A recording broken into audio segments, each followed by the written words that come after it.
And beautiful woman. By the way, Carolyn is being honored today at the first annual Love Restoration Mother's Day Brunch benefiting the Houston Area Women's Center. With more on that, we are now joined by Luke McKibben with the organization. Luke, good morning to you. Good morning. You know, what an amazing story, and let's talk about her situation. She said something in that story that she stayed with that boyfriend for 8 years in a bad situation. How common is something like that? It is common that these kind of relationships are just like any other relationship. They can last a couple of months or they can last several years. What we know about domestic violence is that typically what happens is slowly over time, the kind of tactics that the abuser uses to take control of the victim will increase with time, oftentimes, unfortunately, ending up in violent situations like Carolyn's. And she's an amazing woman with an amazing story. If there's other Carolyns out there, somebody that's seen this, that you know, what can they do? What can other family members or friends do? Because a lot of times people go, touchy subject, and step away.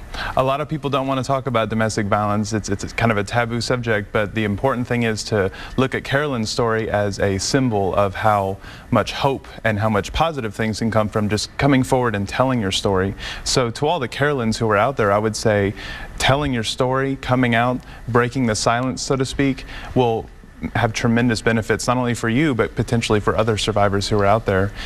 And this is a really interesting, I love the story about the brunch, and let's talk about that today, because she's being honored as a Mother's Day weekend. Yes. It's especially significant for her because of how many mothers that we know are out there who are affected by it.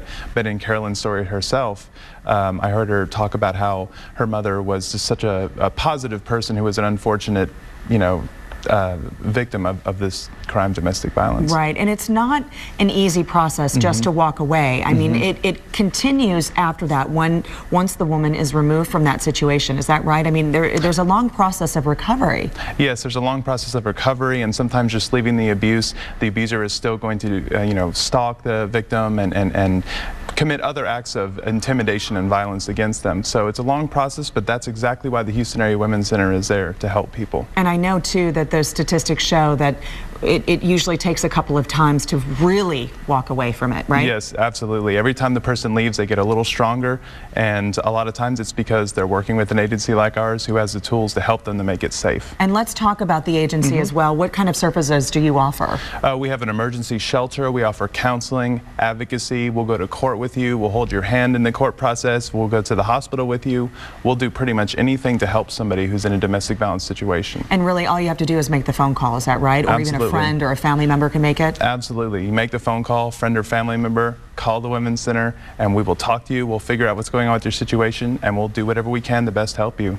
Well, that is great information. Of course, if Carolyn's story inspired you and would like to meet her, here's how you can do that. Love Restoration Mother's Day Brunch. She's being honored today at 11 o'clock. This is going on at the DoubleTree Hotel, 400 Dallas.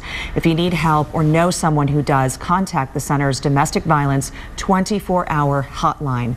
This number is 713-528-2121. Also, head over to click2houston.com and click on the hot button. We're going to link you over to all of the information that you need. And Luke, thanks so much for coming in this morning. We appreciate it. Absolutely. Thank you. And also helping us share Carolyn's story as well. Thank you. Keep it right here on Local 2. Coming up, Samuel Kent. Two women